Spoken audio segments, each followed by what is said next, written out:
Hi, welcome to this session. इस session में हम लोग 60 मिनट्स में कंप्लीट करने वाले हैं सॉल्यूशंस एंड कॉलिगेटिव प्रॉपर्टी।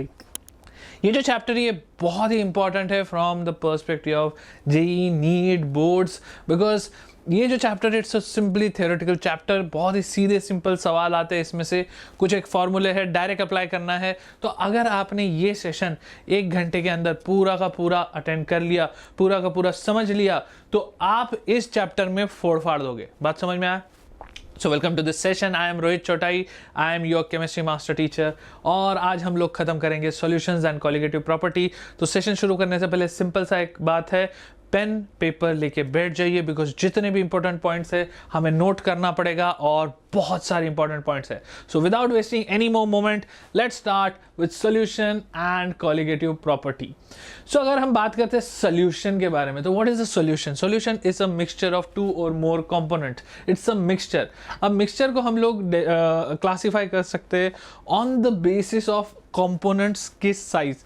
तो अगर कंपोनेंट्स का साइज बड़ा है तो आप उसको बोलोगे इट्स अ कोर्स मिक्सचर, मतलब थोड़ा सा खुरदरा सा होता है। जैसे कि अगर हम बात करें बड़े बड़े कंपोनेंट्स में, mixture of salt and sugar, it's a course mixture, right.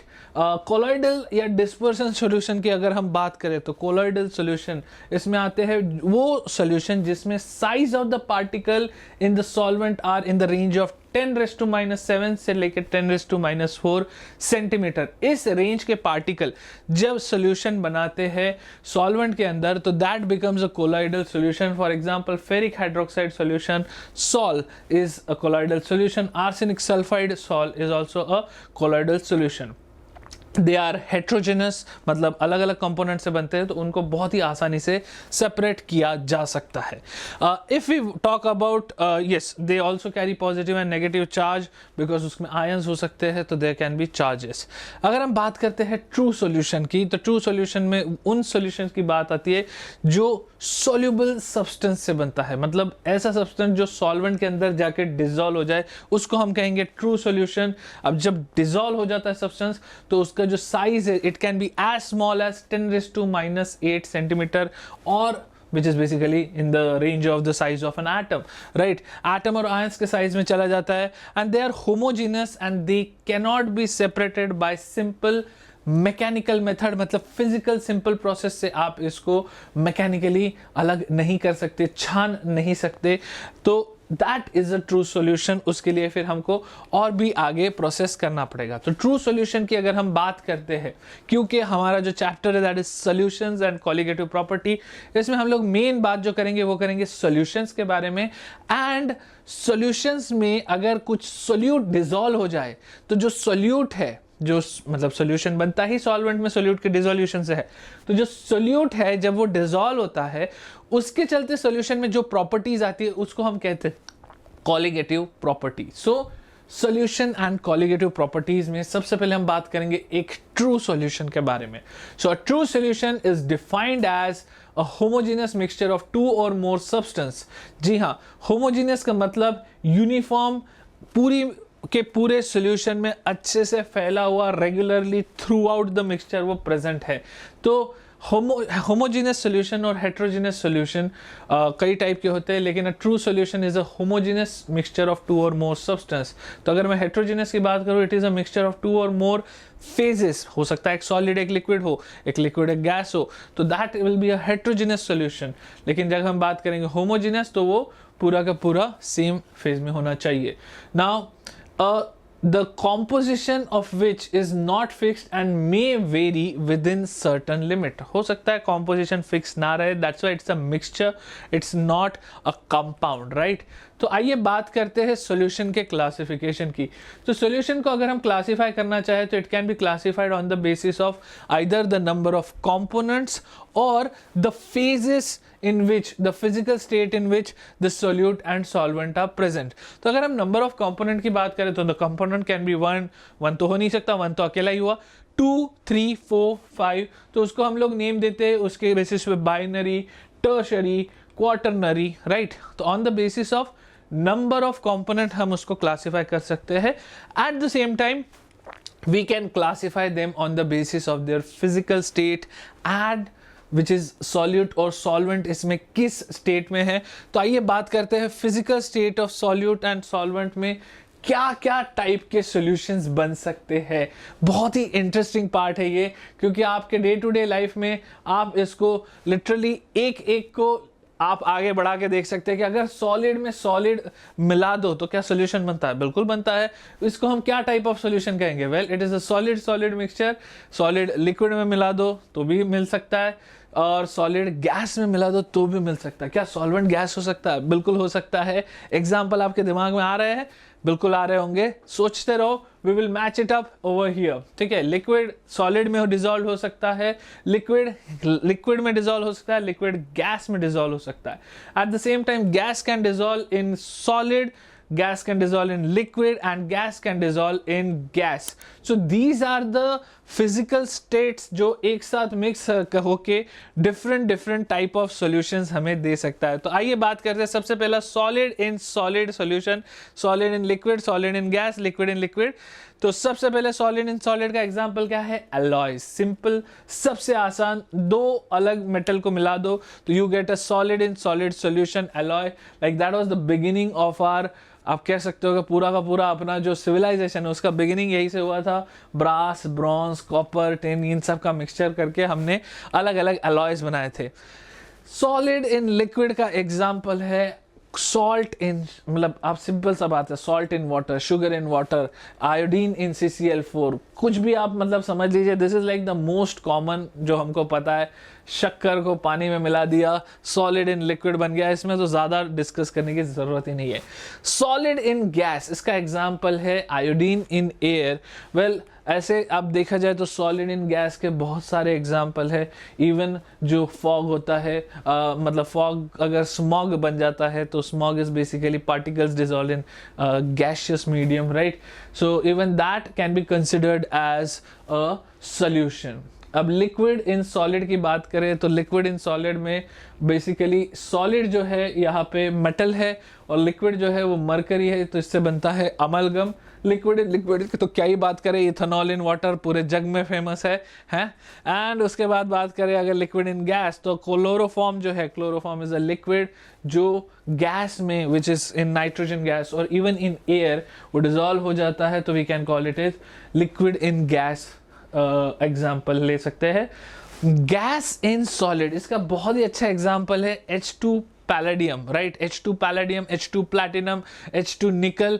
Basically ये जो प्रोसेस है दिस इज हाइड्रोजनेशन में यूज होता है। ऑर्गेनिक केमिस्ट्री में बहुत ही इंपॉर्टेंट रिएक्शन है जिसमें सॉलिड एड्सॉर्ब होता है, गैस एड्सॉर्ब होता है सॉलिड के सरफेस पे। Then we talk about gas in liquid, तो गैस इन लिक्विड तो बहुत ही कॉमन है, अपना सोडा ले लो, carbon dioxide in water, it is gas in liquid का example, right. And gas in gas का क्या ही एग्जाम्पल दे, हवा हमारे आसपास जो है, it's a solution of gas in gas, right? So let us move on and let us try to discuss about the solution. Now ये जो पार्ट है, इस पार्ट पे मैं आपको बहुत ज़्यादा नहीं खींचूंगा बिकॉज ये पार्ट हमने already some basic concepts of chemistry में किया है, जिसको हमने मूल कॉन्सेप्ट भी कहते हैं, उसी में हमने ये पार्ट ऑलरेडी कवर किया है। तो जल्दी से बात करते हैं concentration of solution of solids in liquid. बहुत ही सिंपल है। अब सॉलिड्स और लिक्विड के कॉन्सेंट्रेशन की बात करते हैं तो इसमें बहुत सारे कॉन्सेंट्रेशन टर्म्स आते हैं। वेल आपका जो सोल्यूट है जिससे सोल्यूशन बना हुआ है, अब ये सोल्यूट का आप मास मेजर कर सकते हो, तो it can be a weight in volume, it can be volume in weight. So if we talk about different ways of expression of solution या concentration, तो हम लोग weight in volume of a solution, weight in weight of a solution, so solute in solution, that is basically the way of defining concentration of solution. तो हमने देखा है weight by weight, weight by volume, volume by volume and volume by weight. These are all concentration terms for solute in solvent. Again ये सारे के सारे weight में है, they are all measured in mass. ठीक है, मास छोड़ के हम लोग और भी कुछ तरीके से मेजर कर सकते हैं विच इज यूजिंग मोल। तो मोल भी technically mole per litre of solution is basically part of weight by volume, right. Molarity ले लो, नॉर्मैलिटी ले लो, परसेंट मास बाय वॉल्यूम ले लो, this all for under the category of weight of solute present in volume of solution. फिर हम weight by weight की बात करें तो उसमें आता है molality which is moles per kilogram of solvent. भूलना मत, बाकी सब में डिनोमिनेटर में सॉल्यूशन आता है, लेकिन यहाँ पे कौन आता है, यहाँ पे आता है मास ऑफ सॉल्वेंट। तो moles per kilogram of solvent में आता है मोलालिटी। परसेंट बाय मास, मतलब percent mass is basically mass of solute upon mass of solution into 100, right. And फिर अगर हम वॉल्यूम और बाय वॉल्यूम की बात करें तो that is percent volume. And volume by weight को भी थोड़ा होल्ड करते हैं बिकॉज उसका बहुत ज़्यादा यूजफुल एग्जांपल्स हमारे पास नहीं है, ठीक है। Now there are other ways of expressing concentration as well, मतलब जिसमें हम सिर्फ वेट और वॉल्यूम की बात ना करते हुए हम मोल्स की बात करेंगे, जिसमें सबसे अच्छा एग्जांपल आता है mole fraction which is moles of certain component. Mole fraction आपको याद होगा तो क्या था, mole fraction is basically moles of a certain component. Let's say कोई एक सॉल्यूट है, एक सॉल्वेंट में डिसॉल्व होकर एक सॉल्यूशन बना रहा है, तो moles of that solute upon total number of moles in the solution, that was mole fraction. And similarly उसी बिना पे थोड़ा आगे ले जाते हैं तो पार्ट्स पर मिलियन एंड पार्ट्स पर बिलियन भी आएगा। ओके, पार्ट्स पर बिलियन लिखा नहीं है, लिखना भूल गया, लेकिन पार्ट्स पर million is again on the same line of thoughts which is basically अगर आपके पास कार्बन डाइऑक्साइड है डिसॉल्व्ड एयर में, right. Now air is the solution, carbon dioxide is one of the component. तो अगर हम बोलते हैं पार्ट्स पर मिलियन, इसका मतलब है कि अगर 15 ppm कार्बन डाइऑक्साइड प्रेजेंट, इसका मतलब है कि 15 मॉलिक्यूल कार्बन डाइऑक्साइड के हैं in total 1 million molecules of air. तो पार्ट्स पर मिलियन, दैट्स इट। बहुत ही सिंपल तरीका है, लेकिन it is use for those concentration terms जहां पे concentration is very small. It can also be use in the form of parts पर billion, मतलब parts in billion number of molecules of gas or air or solution, जो भी आप लेना चाहते हो। तो that is even smaller than ppm, it is called ppb, parts per billion.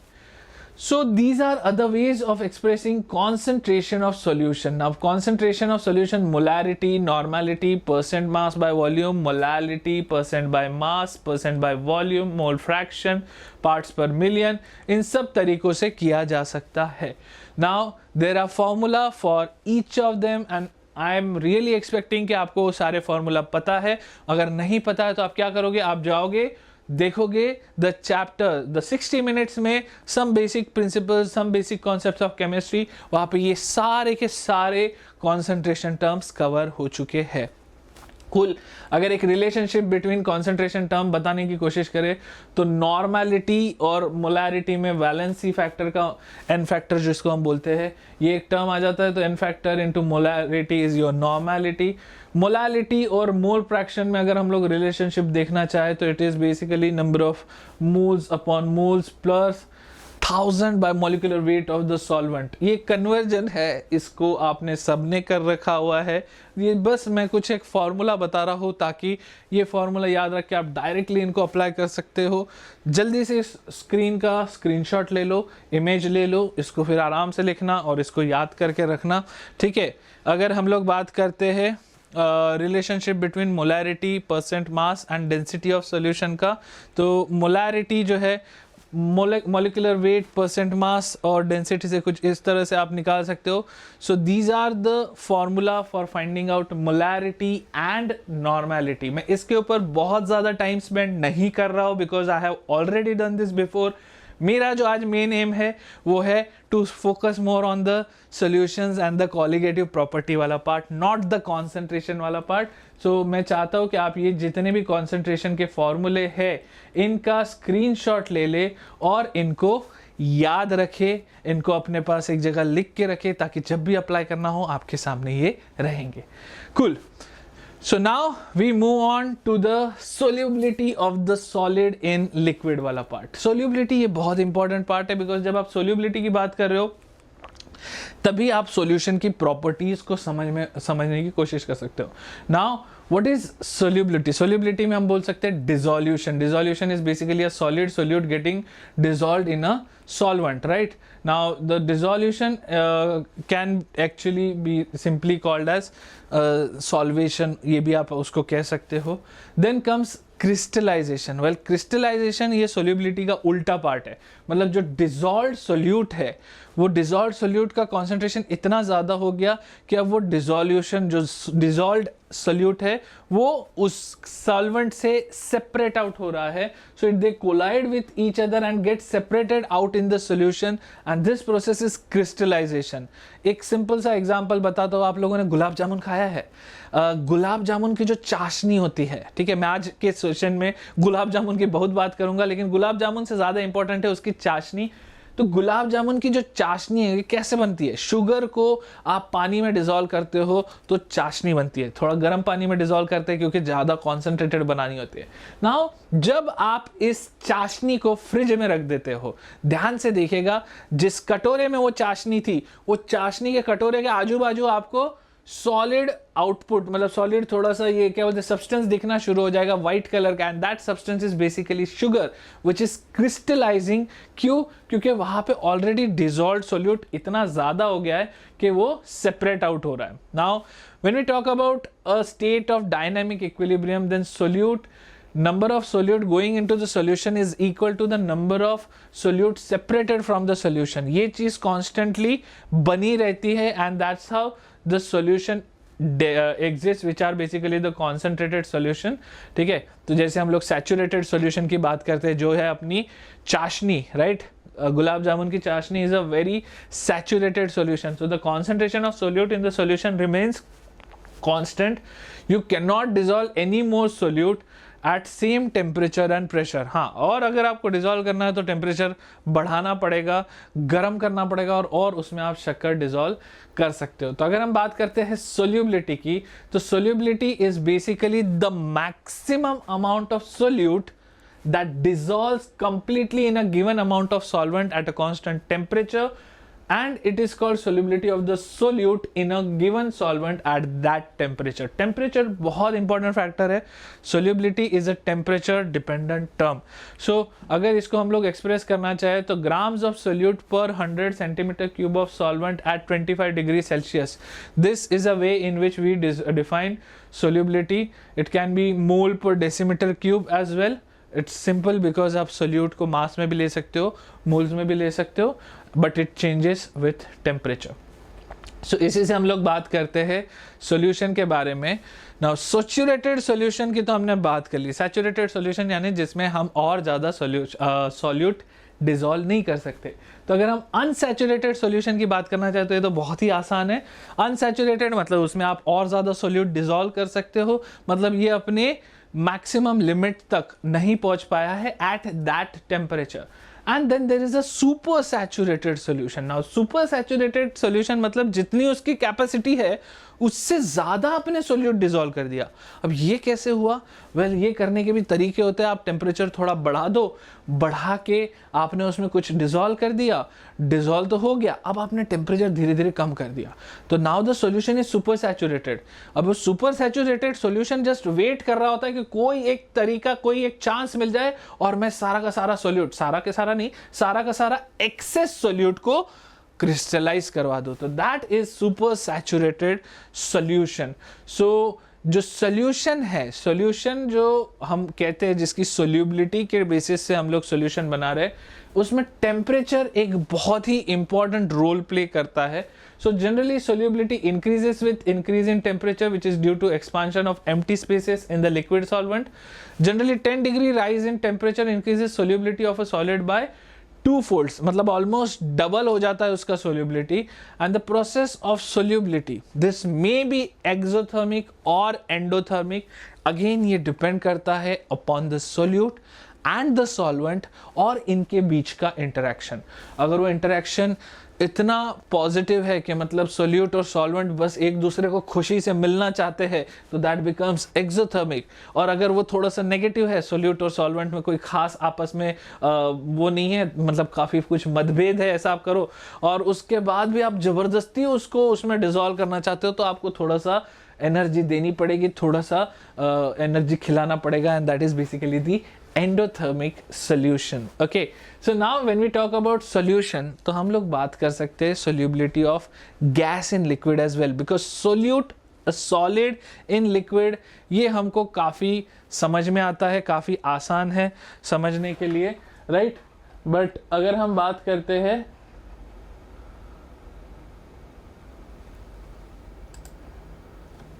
Sorry just second या लेकिन अगर हम बात करते हैं solubility of gas in a liquid, तो solubility of a gas in a liquid काफ़ी इंटरेस्टिंग हो सकता है। क्यों? क्योंकि गैस जो है, गैस की सोल्यूबिलिटी एक वाटर या किसी भी और लिक्विड में डिपेंड करता है upon the nature of gas, upon the temperature, और एक टर्म आ गया है प्रेशर, बिकॉज गैस के केस में pressure also plays a very important role. So अगर हम बात करते हैं एक ऐसे सॉल्वेंट की जो कि है पानी, विच इज अ पोलार सॉल्वेंट, और हम बात करते हैं एक ऐसे गैस की जो कि खुद भी पोलार है, तो हमें पता है लाइक डिजॉल्व्स लाइक। जैसे अमोनिया की अगर बात करें, it's a polar gas and water is a polar solvent, बड़ी खुशी खुशी पानी में अमोनिया डिजॉल्व हो जाएगा।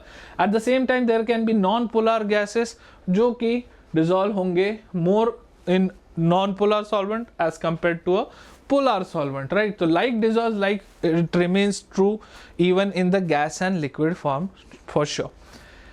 तो अगर हम बात करते हैं effect of change of temperature on solubility, तो solubility of a gas in liquid decreases with temperature. इसका मैं आपको बहुत सिंपल उदाहरण देता हूँ, इसको जरा ध्यान से सुनिएगा।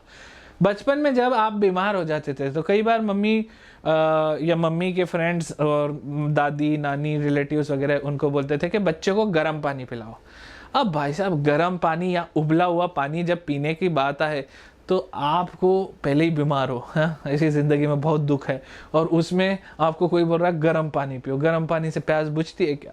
फिर आप बोलेगा नहीं उबला हुआ पानी ठंडा करके पिलाओ। आप उबला हुआ पानी पी रहे हो, टेस्ट ही नहीं आ रहा। क्या आपने ये चीज़ फील किया है? उबले हुए पानी में टेस्ट नहीं आता, लेकिन वही अपना नॉर्मल मटके से उठा के पानी पियो, आए हाय प्यास क्या तृप्ति हो जाती है। तो ऐसा क्या होता है, दोनों में जो डिफरेंस आता है उसी की हम बात कर रहे हैं। Well, the gas solubility of a gas in a liquid at a high temperature decreases. अब since solubility of the gas decreases, क्योंकि क्या होता है कि जो वॉल्यूम है, volume of gas increases at temperature, बढ़ता है तो वॉल्यूम ऑफ गैस बढ़ जाता है। लेकिन जो लिक्विड है, लिक्विड के अंदर जहाँ पे भी गैस पार्टिकल छुपे बैठे थे, बीच में बढ़िया बैठे थे, उधर से गैस पार्टिकल को निकल के जाना पड़ा। क्यों? क्योंकि टेम्परेचर बढ़ गया, इनका खुद का वॉल्यूम बढ़ गया, और वाटर जो भी सॉल्वेंट है, सॉल्वेंट का भी मतलब जो है मूवमेंट बढ़ गया, पार्टिकल्स फास्ट मूव करने लगे, तो धक्का मार के उन्होंने गैस को भगा दिया, which is why solubility decreases. अब solubility of a gas in a solvent जैसे ही डिक्रीज होता है, अब वो गैस तो उसमें है नहीं, तो जो टेस्ट था वो पानी का, उबले हुए पानी का, क्यों हमको नहीं आता? क्योंकि उसमें जो गैस था जिसने एक्चुअली वो टेस्ट मेंटेन करके रखा था, बरकरार रखा था, वो उड़ गए। ठीक है, सो आप भी ये सोचिए हमारी तरफ मरीन लाइफ भी ऐसे, they prefer to stay at lower level than upper level of water, क्योंकि जो अपर लेवल ऑफ वाटर है उस पर कॉन्स्टेंटली सनरेज के चलते हीट आती है, हीट हो जाता है तो जो ऑक्सीजन जैसे इंपॉर्टेंट और कार्बन डाइऑक्साइड जैसे इंपॉर्टेंट कंपोनेंट्स है गैस के, जो पानी में डिजॉल्व होते हैं, वो डिजॉल्व नहीं रहते, वो उड़ जाते हैं। आपने इसके बारे में सुना होगा काफ़ी। कार्बन डाइऑक्साइड किसके लिए इंपॉर्टेंट है? मरीन प्लांट्स के लिए। ऑक्सीजन किसके लिए इंपॉर्टेंट है? मरीन एनिमल्स के लिए। अब इन दोनों को अगर रहना है तो obviously the temperature of that part of the ocean या that part of water has to be low, ताकि उसमें सोल्यूबिलिटी ऑफ गैस ज़्यादा रहे। And that is one of the reason जो इंक्रीज इन जो टेम्परेचर हम बोलते हैं क्लाइमेट चेंज, उसका इफेक्ट मरीन लाइफ पे काफ़ी बुरी तरह हो रहा है। ठीक है, तो effect of change of pressure on solubility को हम हेनरीज लॉ से एक्सप्लेन कर सकते हैं कि increase in pressure well increases the solubility.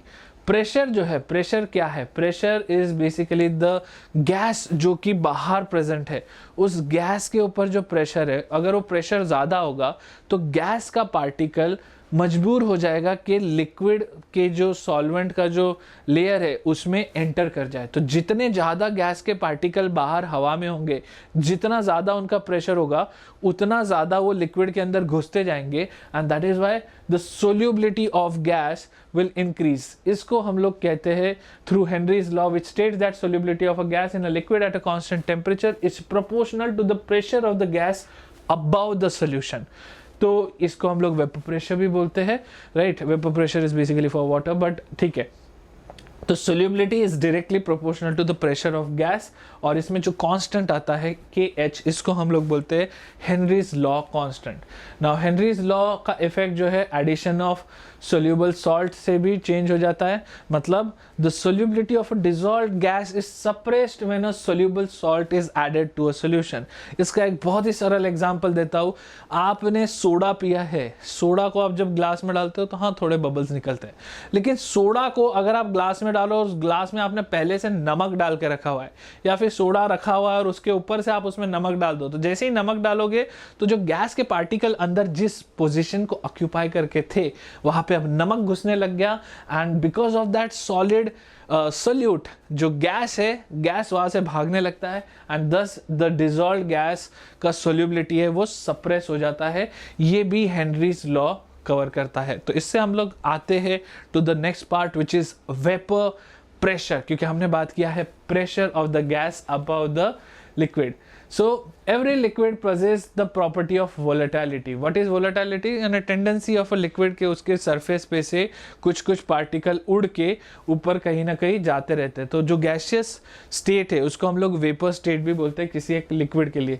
सो एक वोलेटाइल लिक्विड जो है ये मतलब काफ़ी ज़्यादा वोलेटाइल हो सकता है, कम वोलेटाइल हो सकता है, एंड वो डिपेंड करता है इसके ऊपर कि उनके बीच में जो लिक्विड के पार्टिकल्स है, जो सॉल्वेंट जो भी सॉल्यूशन में, मतलब सॉल्यूशन दो मल्टीपल लिक्विड से बनता है, लेकिन एक सिंपल प्योर लिक्विड की अगर मैं बात करूं तो उसके अगर इंटरमॉलिक्यूलर फोर्सेस वीक है तो उसकी मतलब आप कह सकते हो कि वेपर प्रेशर कम होगा, सॉरी उसका वेपर प्रेशर ज़्यादा होगा, क्योंकि आपस में ये एक दूसरे को पकड़ के नहीं रख पा रहे इसलिए वो उड़ जा रहे हैं। तो मोस्ट वोलेटाइल में हम बात कर सकते हैं अल्कोहल की। आप लोगों ने देखा है कि अल्कोहल अगर आप हाथ में लेके घिसते हो जैसे कि अपना सैनिटाइजर, तो जल्दी से उड़ जाता है। क्यों? क्योंकि वो वोलेटाइल होता है, उसके इंटरमॉलिक्यूलर फोर्सेस वीक होते हैं। लेस वोलेटाइल में आते हैं वो जिनके intermolecular forces are comparatively strong.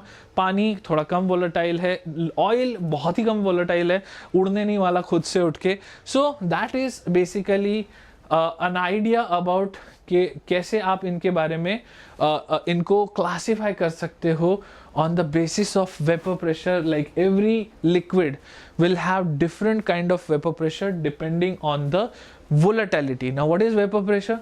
Vapor pressure is basically जो pressure generate हुआ है on the surface of a liquid. जो सरफेस है, सरफेस से कुछ पार्टिकल वेपर बन के उड़ने लग गए। अब ये जो पार्टिकल वेपर बन के उड़ने लग गए, अगर आप इस पूरे के पूरे सिस्टम को ऑब्जर्व करते हो तो ये पार्टिकल ऊपर एयर में प्रेजेंट है। अब जो एयर में प्रेजेंट है ये पार्टिकल कॉन्स्टेंटली मूव कर रहे हैं। अब मूव कर रहे हैं तो कहाँ जा रहे हैं?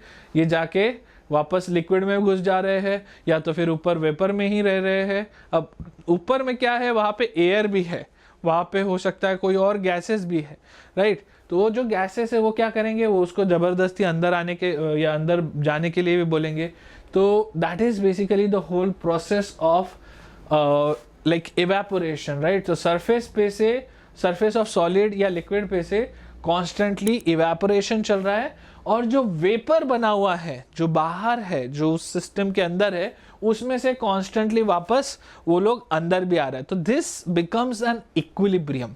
तो ये जो उड़ना और वापस अंदर सेटल होना, ये जो प्रोसेस है लिक्विड का, वो एक इक्विलिब्रियम में चल जाता है। और इक्विलिब्रियम में चल जाता है तो जो नंबर ऑफ पार्टिकल्स जो फाइनली बाहर उस सिस्टम के अंदर एग्जिस्ट करते हैं, दैट बिकम्स कांस्टेंट।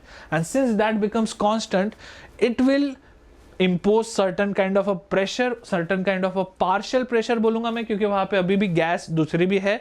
तो हम लोगों ने Dalton's law of partial pressure पढ़ा है, राइट। सो ये जो है पार्शियल प्रेशर वो अपना इसके ऊपर इम्पैक्ट कराएगा, and that is basically known as vapor pressure. So vapor pressure of a substance is defined as the pressure exerted by the gaseous state of a substance when it is in equilibrium with solid or liquid phase at a given temperature. बहुत important है temperature. So vapor pressure depends on volatility, that is the first one, कितना उसका आपस में intermolecular forces कम है या ज़्यादा है, and it depends on temperature, क्योंकि temperature ही है जिससे वो energy लेके particles ऊपर उड़ने में मदद करेंगे। तो vapor pressure of a liquid is also directly proportional to temperature. Now that brings us to a very important law from solutions chapter which is known as Raoult's law. तो आप में से कई लोग यहाँ पे बस इसको ढूंढते हुए आए हैं, तो आइए इसके बारे में बात करते हैं. What is Raoult's law? So Raoult's law समझने के लिए let us understand, let's say there are two liquids, दोनों प्योर वोलेटाइल लिक्विड है. This is liquid 1, this is liquid 2. दोनों वोलेटाइल है तो उनका कुछ अमाउंट वेपर के फॉर्म में है. लेट्स से वो वेपर जो है उसका प्योर लिक्विड का जो वेपर है उसका प्रेशर है let's say P01, P02. That is pressure due to pure volatile component. Now imagine करो ये दोनों को मिक्स कर दिया और हमने एक नया सॉल्यूशन बनाया और इस सॉल्यूशन में आपके पास P1 और P2 दोनों है. तो सॉल्यूशन के अंदर दोनों लिक्विड है, तो this is a liquid liquid solution जिसके बारे में हम बात कर रहे हैं. और जो प्रेशर है that final pressure let's term it as PS. So P1 not is vapour pressure of pure component 1, P2 not is pure component 2 का vapour pressure. Now P1 is basically the partial vapour pressure of component 1 in the solution. ये solution अपने आप में एक अलग system है, ठीक है. And P2 is the partial vapour pressure of component 2 in the solution. तो अगर हम बोले कि सॉल्यूशन का जो प्रेशर है, जो final pressure of a solution है, वो किसके ऊपर डिपेंड करेगा, तो it will depend on N1 and N2 which are basically the moles of component of 1 and 2. तो 1 लिक्विड और 2 लिक्विड के जो मोल्स है N1 एंड N2, इसके ऊपर जो आपका फाइनल प्रेशर है वो डिपेंड करेगा. It will be directly proportional to the number of moles. So अगर हम बात करें number of moles upon total number of moles, that is basically your mole fraction. तो दोनों जो पार्शियल प्रेशर है they are directly proportional to the mole fraction. इसी चीज के बारे में हम लोगों ने Dalton's law of partial pressure में भी बात किया हुआ है. तो इंडिविजुअल गैसेस के जो प्रेशर थे, again that is also a kind of a fluid, this is also a kind of a fluid. तो ये जो प्रेशर्स है they are dependent on the mole fraction of that specific component. This is Raoult's law. तो Raoult's law क्या कहता है कि किसी भी एक कंपोनेंट का जो पार्शियल प्रेशर है that is directly proportional to the mole fraction of the component. तो उसके बाद की कहानी तो बड़ी आसान हो जाती है. तो अब आप मोल फ्रैक्शन पकड़ोगे, राइट. अब मोल फ्रैक्शन को कैसे फिर फाइंड आउट करोगे उनका P1 प्रेशर. तो the actual pressure that will B for that जो वेपर प्रेशर होगा उस लिक्विड का, उसको आप उसके मोल फ्रैक्शन से मल्टीप्लाई कीजिए तो आपको दोनों का इंडिविजुअल पार्शियल प्रेशर मिल जाएगा. नाउ आपके पास जो टोटल प्रेशर है, let's say the law state that partial pressure vapor pressure of the volatile component of a solution is product of vapor pressure of that pure component and the mole fraction of the component in the solution. तो अगर मैं बात करूँ PS total pressure की, तो total pressure क्या है आपका P1 प्लस P2. मतलब मैं ये कह सकता हूँ P1 not into mole fraction of 1 plus P2 not into mole fraction of 2. इनका सम करोगे तो मुझे मिलेगा total pressure due to this solution. तो अब हम बात करते हैं एक आइडियल सॉल्यूशन की. क्या, क्योंकि दो लिक्विड को हमने मिलाया है, एक आइडियल सॉल्यूशन बनाया है. तो आइडियल सॉल्यूशन जो होता है इसमें दो आपके पास लिक्विड है A एंड B. अब लेट्स से आइडियल सॉल्यूशन कौन सा सॉल्यूशन होगा जिसमें जो सॉल्वेंट का जो इंटरेक्शन है जो आपस में A का है और जो सॉल्यूट है, मतलब किसी एक को हम सॉल्वेंट बोलेंगे, किसी एक को सॉल्यूट बोलेंगे. तो जनरली हम A को सॉल्वेंट बोलते हैं, B को सॉल्यूट बोलते हैं. तो अगर ये दोनों मिलके सॉल्यूशन बना रहे हैं तो जो सॉल्वेंट और सॉल्यूट का जो इंटरेक्शन होगा, the strength of AA, BB and AB in the resulting solution is almost equal. तो ऐसा नहीं है कि इनका आपस में इंटरेक्शन बहुत ज्यादा था, इनका आपस में इंटरेक्शन बहुत ज्यादा था और इनका आपस में कम हो गया, ऐसा कुछ नहीं. AA का जैसा इंटरेक्शन है वैसा ही AB का इंटरेक्शन है. तो the strength of AA, BB and AB interaction is almost equal. That's when it is called an ideal solution. लेकिन यही तो कहानी शुरू होती है, आइडियल सॉल्यूशन थोड़ी होता है हर जगह. तो that brings us to the very interesting part which is the real solution. लेकिन आइडियल सॉल्यूशन के भी कुछ अच्छे अच्छे एग्जांपल्स है, ये आपके सामने लिखे हुए. इन एग्जांपल्स को आप याद रखिएगा. N hexane, n heptane, chlorobenzene, bromobenzene, ethyl bromide, ethyl chloride, CCl4, SiCl4, ethyl bromide, ethyl iodide and benzene and toluene. These are known as ideal solutions. क्यों? क्योंकि इनके आपस का इंटरेक्शन और इनका खुद का इंटरेक्शन में बहुत ज्यादा डिफरेंस नहीं होता. लेकिन now we bring the basic. अच्छा, ये जो है ये ग्राफ आपको याद रखना है. अगेन ये ग्राफ हमको सबको पता है कि अगर A और B ये दोनों आइडियल सॉल्यूशन के कंपोनेंट है तो जब मोल फ्रैक्शन ऑफ A 0 होगा यानी मोल फ्रैक्शन ऑफ B यहाँ पे 1 होगा तो पूरा का पूरा जो प्रेशर है that is due to B. तो that will be equal to partial pressure of B. जब पूरा का पूरा A हो जाएगा, ठीक है, मतलब जो A है, A के mole fraction is 1 and B का मोल फ्रैक्शन इज 0, तब जो पूरा प्रेशर होगा that will B because of component A. तो फिर हम बोलेंगे जो total pressure of the solution is basically the pressure of partial pressure of the component A. और इसके बीच में ये जो पूरा का पूरा वेरिएशन हो रहा है मोल फ्रैक्शन में, तब ये जो लाइन होगी, ये लाइन एक स्ट्रेट लाइन होगी विच is basically the total pressure of the solution. ठीक है, नाउ ये जो है graph, this is a graph for a ideal solution. दो आइडियल कंपोनेंट्स के मिक्सिंग से क्या होता है. अब जब आइडियल ना हो, नॉन आइडियल का केस हो, तब क्या होगा उसके बारे में हम लोग बात करते हैं. So what is non ideal की पॉसिबिलिटी केस. तो नॉन आइडियल में दो पॉसिबिलिटी होती है कि जो AA और BB का इंटरेक्शन है, उनके कंपैरिजन में जो A और B का इंटरेक्शन है, या तो वो बहुत अच्छा हो, A और B आपस में एक दूसरे को इतना खुशी से पकड़ के रखे कि वो किसी को बाहर जाने का मौका ही ना दे. मतलब A आपस में इतने ज़्यादा खुश नहीं थे, B आपस में इतने ज़्यादा खुश नहीं थे, जैसा था चल रहा था, लेकिन A और B जैसे आ गए आपस में, इतनी खुशी हो गई, एक दूसरे को पकड़ लिया, स्ट्रॉन्ग इंटरमोलिकुलर फोर्सेस लग गए, हाइड्रोजन बॉन्डिंग लग गया कि वो उसका बाहर जाने को अलाउ ही नहीं किया. मतलब उसकी एस्केपिंग टेंडेंसी, मॉलिक्यूल्स के उड़ के जाने की टेंडेंसी को कम कर दिया, which means the vapour pressure of the solution will be less than the ideal case. और इसी का ऑपोजिट वर्जन ये होता है कि A और B आने के चलते A और B का जो इंटरेक्शन है वो आपस में AA और B के इंटरेक्शन से भी और बुरा है. मतलब AA आपस में अच्छा खुश था, B आपस में ठीक था, जो भी था आपस में चल रहा था, लेकिन A और B एक दूसरे के साथ आ गए तो उसने AA का इंटरेक्शन भी खराब कर दिया, BB का इंटरेक्शन भी खराब कर दिया. तो आपस में इतना इंटरेक्शन खराब है कि अब जो पहले कंपोनेंट नहीं जा रहे थे उनको भी जाना है. तो that means the escaping tendency increases, which means the vapor pressure of the solution increases. तो real solution जो है इसमें आपका पहला केस होता है कि AB का interaction is much stronger than AA and BB, and दूसरा केस होता है आपका तो ये जो केस है इसमें हम लोग कहेंगे कि नेगेटिव डेविएशन होगा फ्रॉम राउल्ट्स लॉ. तो जो पहले अपना था कि partial pressure of a component A is basically I would say the pressure due to component A is basically the total vapor pressure multiplied by mole fraction of A. ये equal होता तो हम बोलते it is following the Raoult's law, लेकिन it is less than this, it is less than the actual value that we are looking for. इसका मतलब ये negative deviation है from the ideal solution. तो इसको हम लोग बोलेंगे case 1 negative deviation.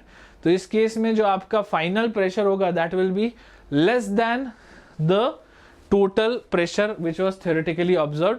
Now the energy release will after the formation of AB solution delta H is also negative, क्योंकि ये दोनों आपस में काफी ज्यादा खुश है, right. Delta H mixing will be less than 0, delta V will be less than 0, क्योंकि चेंज इन वॉल्यूम और सब चीज कम हो जाएगा. तो जो डेविएशन होगा, जो एक्चुअल ग्राफ था, ये dotted was the actual graph, उसके कंपैरिजन में जो टोटल प्रेशर है आपको कम मिलेगा. जो इंडिविजुअल कंपोनेंट्स के चलते जो आपको पार्शियल प्रेशर आएगा वो भी कम हो जाएगा. तो this is a graph for negative deviation from Raoult's law. और वही अगर हम बात करते हैं इनके एग्जांपल्स की, तो दीज आर दी एग्जांपल्स जो नेगेटिव डेविएशन शो करते हैं. इनको लिख लीजिए, इसका स्क्रीनशॉट ले लीजिए. क्वेश्चन सीधा सीधा पूछा जाता है, which combination shows negative deviation from Raoult's law. ऐसा क्वेश्चन मल्टीपल टाइम आया है नीट और जेई दोनों में.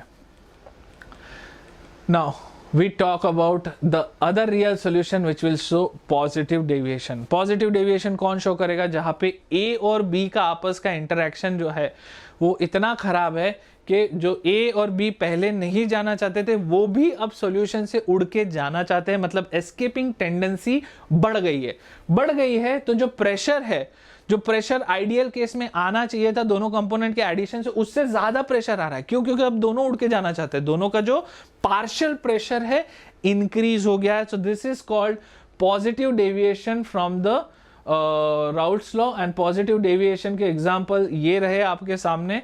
तो ध्यान रखिएगा, मतलब ये क्यों होते हैं? क्योंकि जो आपस का जो इंटरेक्शन है, हो सकता है कि बेंजीन का आपस का इंटरेक्शन और इथाइल अल्कोहल का जो आपस का इंटरेक्शन है, ये दोनों के मिलने से वो इंटरेक्शन खराब हो गया. मतलब बेंजीन में तो चलो उतना ज्यादा नहीं होता, लेकिन इथाइल अल्कोहल में हाइड्रोजन बॉन्डिंग होती है.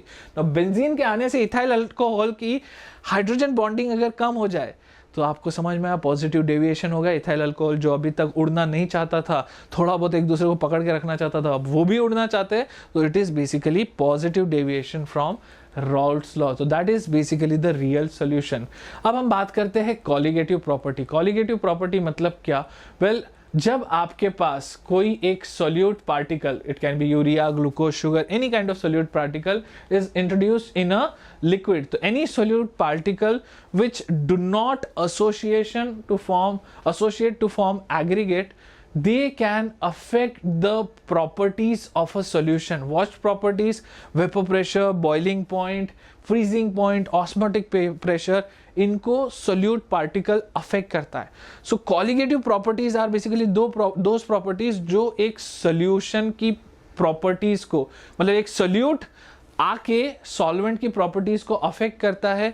सो जो भी पार्टिकल जो सोल्यूट ऐड करने से प्रॉपर्टीज में चेंज आता है, that is known as colligative properties, जिसमें आता है lowering of vapour pressure, elevation of boiling point, increase in osmotic pressure and depression in freezing point. आइए इनके बारे में एक एक करके बात करते हैं. सो जो बात है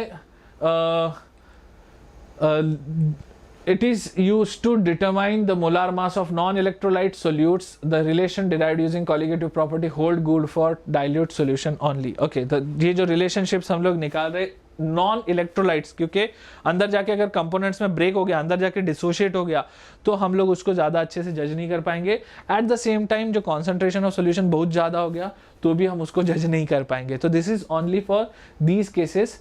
and when we say dilute solution we mean the concentration has to be equal to और लेस देन 0.2 मोलारिटी. सबसे पहले बात करते हैं लोअरिंग ऑफ वेपर प्रेशर. क्या होता है lowering of vapour pressure? Well, इसका मैं आपको सीधा सीधा एग्जांपल बताता हूँ. आपने एक चीज देखा होगा कि जो पार्टिकल्स है एक प्योर सॉल्वेंट, इसमें से पार्टिकल उड़ उड़ के बाहर जा रहे हैं. अब वो उड़ के बाहर जा रहे हैं, ये डिपेंड करता है कितना सरफेस एरिया वहां पे अवेलेबल है.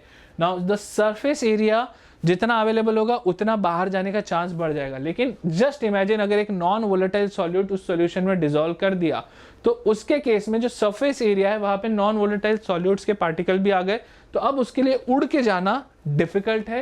And that is why in this case since surface area occupy हो गया बाय नॉन वोलेटाइल सॉल्यूट, जो वेपर प्रेशर है of a pure solvent will become less than the pressure expected, which is basically the solution का vapor pressure.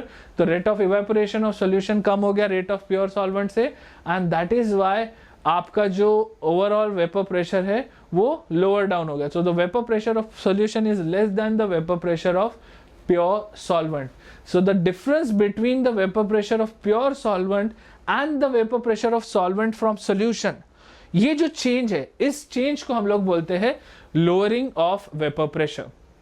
So this is the vapor pressure of the pure solvent and this is the vapor pressure of the solution जो हमको मिल रहा है. तो ये जो change in vapor pressure हुआ है, that is lowering, that is basically defined as delta P. तो अगर हम relative lowering of vapor pressure की बात करते हैं, so relative lowering of vapor pressure is P1 naught minus PS upon P1 naught, क्योंकि हम अब वो with respect to the vapour pressure of a pure liquid देख रहे. तो अगर प्योर लिक्विड का वेपर प्रेशर की बात करें तो उसके हिसाब से जितना वेपर प्रेशर कम हुआ है, मतलब जो delta P upon the vapour pressure of pure component, तो ये होगा आपका relative lowering of vapour pressure. ये फॉर्मूला आपके लिए बहुत इंपॉर्टेंट है, इसको याद रखिएगा बोर्ड्स के लिए. ये सीधा सीधा पूछा जाता है, इसके ऊपर सीधा सीधा न्यूमेरिकल आ जाते हैं. अब हम बात करते हैं Raoult's law for a solution of non volatile solute. ठीक है, अब जो नॉन वोलेटाइल सोल्यूट हमने ऐड किया जिससे वेपर प्रेशर कम हुआ, उसके लिए राउल्ट्स लॉ कैसे फॉलो करता है? वेल, अगर हम नॉर्मल कंडीशन की बात करें तो नॉर्मल कंडीशन में राउल्ट्स लॉ क्या है? The total pressure is P1 plus P2 which is basically P1 not into mole fraction of 1 plus P2 not into mole fraction of 2. This is the actual condition अगर हमारे पास दो component, दोनों के दोनों volatile component अगर मिल जाते, right. लेकिन अगर हमारे पास एक कंपोनेंट है नॉन वोलेटाइल, ठीक है, अब non volatile component, let's say that component is 2. Non volatile component के लिए जब हम बात करेंगे तो नॉन वोलेटाइल कंपोनेंट का जो प्रेशर है उसका वैल्यू तो 0 हो जाएगा. उसका जो खुद का प्रेशर है, because it is non volatile, उसका कोई पार्शियल प्रेशर है ही नहीं, तो जो P2 का टर्म है ये सीधा सीधा जीरो हो गया, तो जो सॉल्यूशन का प्रेशर है that eventually comes out to be simply the partial pressure of a pure solvent multiplied by the mole fraction. अब मोल फ्रैक्शन कम हुआ है, आप ये सोचो अगर ये सॉल्यूशन में कोई भी सॉल्यूट नहीं होता तो जो भी प्रेशर था सॉल्यूशन का that was equal to P1 not, right. लेकिन उसमें सॉल्यूट का कंपोनेंट आने के चलते जो सॉल्यूशन है उसमें सॉल्वेंट का मोल फ्रैक्शन कम हो गया, इट वाज लेस देन 1, तो जो आपका एक्चुअल प्रेशर है, वेपर प्रेशर जो है वो लोअर डाउन हो गया। तो it is same thing is explained using routes law. अब हम बात करते हैं एलिवेशन इन बॉइलिंग पॉइंट। ये चीज आपने भी देखा होगा कि कई बार अगर पानी में नमक मिला दो तो वो पानी को उबलने को थोड़ा सा ज्यादा टेम्परेचर रखता है। अगेन बात बहुत ही सिंपल है, क्या है बॉइलिंग? बॉइलिंग इज बेसिकली जो सरफेस है, किसी भी एक लिक्विड का सरफेस है, उस पे से पार्टिकल्स का उड़ के ऊपर जाना, right. So it increases with increase in external pressure. तो जितना एक्सटर्नल प्रेशर आएगा उतना नीचे से पार्टिकल को बाहर जाने के लिए ज्यादा एफर्ट डालना पड़ेगा। अब ज्यादा एफर्ट डालना पड़ेगा मतलब हमको ज्यादा हीट करना पड़ेगा, टेम्परेचर ज्यादा बढ़ाना पड़ेगा, मतलब बॉइलिंग पॉइंट बढ़ जाएगा। तो एक्सटर्नल प्रेशर ज्यादा है तो पानी के कंपोनेंट या सॉल्वेंट का कंपोनेंट को इवेपोरेट होने के लिए ज्यादा टेम्परेचर रीच करना पड़ेगा। इवेंचुअली मतलब हम कह सकते हैं बॉइलिंग पॉइंट इंक्रीज करना पड़ेगा। लेकिन अगर हम बात करते हैं एक सॉल्यूशन की, ठीक है, और सॉल्यूशन के लिए हम लोग बॉइलिंग पॉइंट कैलकुलेट करना चाहते हैं, तो क्या होगा कि सॉल्यूशन के सरफेस पे जहां से बॉइलिंग हो रही है वहां सरफेस पे नंबर ऑफ पार्टिकल्स कम हो जाएंगे। तो जो बॉइलिंग पॉइंट है एट सेम एटमॉस्फेरिक प्रेशर, वो बॉइलिंग पॉइंट का वैल्यू थोड़ा सा इंक्रीज हो जाएगा क्योंकि उसको अब ज्यादा एफर्ट डालना है। तो जो solution है, on adding a non-volatile solute to a volatile solvent, the boiling point of the solvent increases and this increase is known as elevation in boiling point। तो जैसे हमने देखा था lowering in vapor pressure हुआ था because again surface पे non-volatile जो solute था उसने काफी एरिया ऑक्यूपाई कर लिया था, वैसे ही boiling point भी आपका अफेक्ट होगा due to presence of a non-volatile solute, ठीक है। सो दिस डेल्टा बी का जो वैल्यू है it is directly proportional to lowering of the vapour pressure. जो लोअरिंग ऑफ वेपर प्रेशर जो है उस कंपोनेंट से इसका डायरेक्ट रिलेशनशिप है। तो आप इसके लिए जो एलिवेशन इन बॉइलिंग पॉइंट है, इसके लिए एक हमारे पास सिंपल सा इसका कांस्टेंट है and that is known as Kb, which is defined as the elevation in boiling point produced when 1 mole of solute is dissolved in 1 kilogram of solvent। तो आपको ये वाला फॉर्मूला याद रखना है, delta TB which is elevation in boiling point is equal to Kb which is a constant into mole, number of moles of the solvent, ठीक है, sorry number of moles of solute, ठीक है, cool. तो हम बात करते हैं depression in freezing point. तो जैसा एलिवेशन इन बॉइलिंग पॉइंट है exactly similar depression in freezing point है, क्योंकि क्या है फ्रीजिंग पॉइंट पे डिप्रेस होगा due to presence of solute, क्योंकि प्रेजेंस जो है सोल्यूट के आने से क्या होगा, जो पॉइंट्स है जहां पे लिक्विड एक साथ आके कन्वर्ट होने वाला है सॉलिड में, जहां पे फ्रीजिंग होने वाला है, वो बीच में जितने भी स्पेस है वो सोल्यूट ऑक्यूपाई कर देगा and that is how it is going to affect the freezing point of the solution. तो आप देख सकते हो जैसे सॉलिड्स ये जो है this is basically the solid part, this is the liquid part of the solvent, right. तो जो टेम्परेचर और प्रेशर का जो कंपैरिजन है इसमें आप देखोगे तो सॉल्यूशन क्या कर रहा है, सॉल्यूशन उसका जो टेम्परेचर है वो टेम्परेचर को लोअर डाउन करवा रहा है, क्योंकि क्या है सॉल्यूट के आने से। इसका भी एक एग्जांपल देता हूँ, बहुत सिंपल एग्जांपल देता हूँ। आपने देखा होगा कि जो कंट्रीज है जहां पे बर्फ पड़ती है वहां पे ना नमक बिछाया जाता है, तो जल्दी से आइस को पिघलाने के लिए वैसी कंट्रीज में जहां पे बर्फ पड़ती है नमक डाला जाता है रास्तों पे। तो नमक डालने से क्या होता है, इट्स अ सोल्यूट, ठीक है। सोल्यूट के आते ही जो आइस का फ्रीजिंग पॉइंट 0 डिग्री था वो फ्रीजिंग पॉइंट डिप्रेस हो जाता है, मतलब कम हो जाता है एंड वो और लोअर डाउन हो जाता है, तो आइस जल्दी पिघलने लगती है। That is again basically on the same concept कि जैसा आप ऐड कर रहे हो नॉन वोलेटाइल सॉल्यूट को to a volatile solvent, the freezing point of the solvent decreases. Now that decrease और the depression in the freezing point is delta TF। तो आप इसको भी कैलकुलेट कर सकते हो क्योंकि ये भी डायरेक्टली प्रोपोर्शनल है किससे, वेपर प्रेशर से, again same thing, occupying the surface area is the main work of the non volatile solute. And उससे क्या होगा, इससे हमको एक नया फॉर्मूला मिलेगा which is depression in freezing point delta TF. It is directly proportional to the number of moles of solute, and that will definitely give you this formula, which is Kf is the constant which is used for defining 1 mole, the freezing point, depression in freezing point produced when 1 mole of solute is dissolved. That brings us to the last part of this chapter, which is osmosis, osmotic pressure and reverse osmosis. So osmosis, इसको पहले हम लोग समझते हैं. Let's say we have a solvent like liquid और इसके बीच में हम लोग एक लगाते हैं semi permeable membrane. SPM is semi permeable membrane. तो सेमी परमिएबल मेम्ब्रेन क्या करता है, ये सॉल्वेंट को पास होने देता है लेकिन सोल्यूट को पास नहीं होने देता. इसके एग्जांपल्स है copper ferrocyanide, cellulose, cellulose nitrate, animal bladder. एक एग्जांपल सिंपल से आपको बताओ, प्याज देखिएगा, प्याज का जो मेम्ब्रेन है उसमें से कुछ कुछ चीजें गैस पास हो सकता है लेकिन लिक्विड पास नहीं हो सकता. लेकिन जैसे ही आप प्याज का छिलटा खोल दोगे तो वो छिलटा सूख जाएगा. क्यों? क्योंकि अब उसमें जो पानी है वो पास होने लगता है. तो it is also kind of semi permeable membrane. So osmosis में क्या होता है कि जो सेमी परमिएबल मेम्ब्रेन है ये जो उसके अंदर जितने भी पार्टिकल्स है, जैसे कि आपके ये सोल्यूट के पार्टिकल्स, इनका कॉन्सेंट्रेशन जिस साइड ज्यादा होगा, लोअर कॉन्सेंट्रेशन से जो वाटर है वो हायर कॉन्सेंट्रेशन ऑफ सोल्यूट के तरफ मूव करेगा. या okay, so this is called osmosis. Like this is a very natural process. ये क्या है, इक्विलिब्रियम है. नाउ इक्विलिब्रियम एक रीच हो जाता है क्योंकि क्या है, वाटर जो है ये लोअर कॉन्सेंट्रेशन वाले एरिया से हायर कॉन्सेंट्रेशन की तरफ मूव कर रहा है. तो एक अपना प्रेशर लगाता है which is known as hydrostatic pressure, and the volume of solution on the lower concentration side increases because water starts moving. This is a natural process, right? So it is a spontaneous unidirectional flow of solvent molecules through a semi-permeable membrane into a solution, or the flow of solvent from a solution of lower concentration to the solution of higher concentration through SPM. It is called osmosis. Now हम इस understanding का आगे use करेंगे.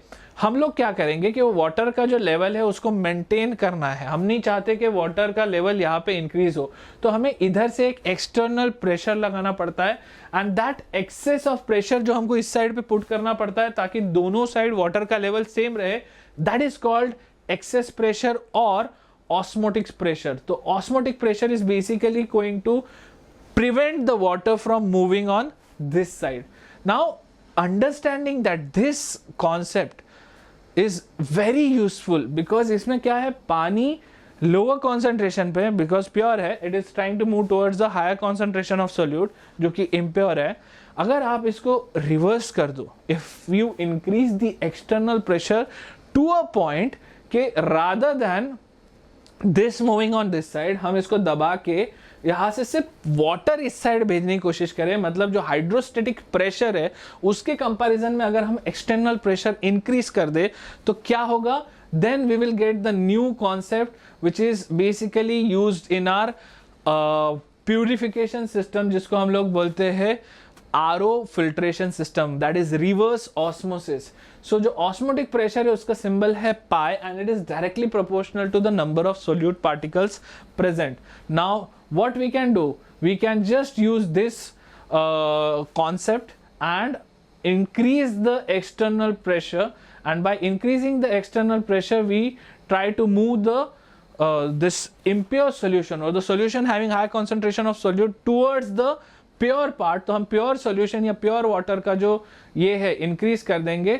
सो the movement of solvent from higher concentration to lower concentration which is reverse direction, which is a non spontaneous flow, ये जो करेंगे that process is actually called reverse osmosis and it is used for increasing, और basically it is increasingly use all across our country to filter water. इसी को हम लोग बोलते हैं RO water system, reverse osmosis. तो इसमें जो पानी निकल के आता है वो इतना प्योर होता है, लाइक आप लिटरली ये पानी में से जितने भी सोल्यूट है सारे निकल जाते हैं. ये सारा का सारा डिपेंड किसके ऊपर करता है, ये सेमी परमिएबल मेम्ब्रेन पे. इसलिए कुछ कुछ टाइम के बाद आपको जो RO वाटर का फिल्टर होता है उसमें वो चेंज करना पड़ता है. ठीक है, तो that is basically the membrane. which brings us to the last part, deviation in colligative properties due to Van 't Hoff factor. Now, sometimes solute particle exhibit association and dissociation inside the solution due to intermolecular behavior. तो ऐसा नहीं है कि solute गया और जाके कुछ नहीं किया, कई बार associate हो जाता है, कई बार dissociate हो जाता है, and due to this the number of solute particle changes, thus changing the colligative property. मतलब आपने डाला था एक सोल्यूट, अंदर जाके टुकड़े हो गए, 2 हो गए, तो अब वो सॉल्यूशन के अंदर जो नंबर ऑफ सोल्यूट पार्टिकल है इंक्रीज हो गए, and that basically affects the colligative properties जिनको हमने स्टडी किया है, which are basically proportional to the number of particles present, number of particles of solute present in the solution. तो ये जो theoretical colligative property है, it is directly proportional to the moles of theoretical moles, right? And the expected is directly proportional to number of expected moles. लेकिन जब हम इसका observe करते हैं और इसको एक्सपेरिमेंट करते हैं तो हमको थोड़ा सा ऑब्जर्वेशन और theoretical में डिफरेंस दिखाई देता है, and that difference can be resolved using a very interesting term called Van 't Hoff factor. तो क्या है Van 't Hoff फैक्टर? बहुत ही सिंपल सा, आपको अगर सीधा सीधा तरीके से बताओ तो फॉर्मूला वाइज अगर हम बोले तो जो ऑब्जर्व्ड कॉलिगेटिव प्रॉपर्टी है और जो थ्योरेटिकली हमने फाइंड आउट किया है colligative property, they are directly dependent on the observed number of solute particles upon the theoretical number of solute particle. तो ये जो टर्म है इसको हम लोग बोलते हैं I, which is the Van 't Hoff factor, which is simply observed colligative property upon theoretical colligative property. Now when you do this, like एक सिंपल सा एग्जांपल अगर मैं आपके लिए लेना चाहूँ कि इसको हम लोग डायरेक्ट अप्लाई कैसे करें, तो ये हमारे सारे फॉर्मूले आप देख सकते हो. ये फॉर्मूला है हमारा राउल्ट लॉ का, ये फॉर्मूला है elevation in boiling point, depression in freezing point, this is the osmotic pressure pi का जो फॉर्मूला है. तो इसमें कॉलिगेटिव प्रॉपर्टी जो है, मतलब Van 't Hoff फैक्टर के आने से हम लोग क्या करेंगे, डायरेक्ट आई को यहाँ पे प्लेस कर देंगे and we will get the change in colligative property. तो जो भी अब एक्सपेरिमेंटली हमको समझ में आया है कि जो सोल्यूट है इट इज डिसोशिएटिंग और associating, due to that the change in colligative properties can be incorporated in the formula directly using the Van 't Hoff factor. तो आप आई का फैक्टर सीधा सीधा डाल दो, ठीक है. एक एग्जांपल दे देता हूं आपको, आई कैसे डिटरमाइन किया जाता है. वेल काफी सिंपल तरीका, जैसे यूरिया, ग्लूकोज, सुक्रोज, इनके लिए आई का वैल्यू 1 है. क्यों? क्योंकि ना तो डिसोशिएट होते हैं ना तो एसोसिएट होते हैं. वही NaCl के लिए आई का वैल्यू देख रहे हो आप 2 है. Al2SO4 थ्राइस के लिए आई का वैल्यू 5 है. अब ये दोनों के लिए 2 और 5 क्यों है? क्योंकि दे डिसोशिएट 100%, ये जाके पूरी तरह डिसोशिएट हो जाते हैं, इसलिए ये 2 और 5 है. हो सकता है कुछ कंपोनेंट थोड़ा परसेंटेज डिसोशिएट हो, तो फिर आपको एक अल्फा का कंपोनेंट लेके आना पड़ेगा, but that is not there in your syllabus. ये जेई मेंस एडवांस के इसमें आएगा, तो हम उसको जेई मेंस एडवांस के वक्त बात करेंगे. लेकिन बोर्ड के पर्सपेक्टिव से, नीट के पर्सपेक्टिव से, बेसिक अंडरस्टैंडिंग ऑफ सोल्यूशन इस चैप्टर के पर्सपेक्टिव से आपको बस 100% डिसोसिएशन या 0% डिसोसिएशन पे फोकस करना है. हाँ, अगर परसेंट डिसोसिएशन चेंज होगा तो that will accordingly determine the Van 't Hoff factor. So that's all for today. Thank you so much. I hope आपको ये सेशन में सारी चीजें समझ में आई, and कुछ भी अगर इशू हो तो please do let me know in the comment, and thank you so much. Bye.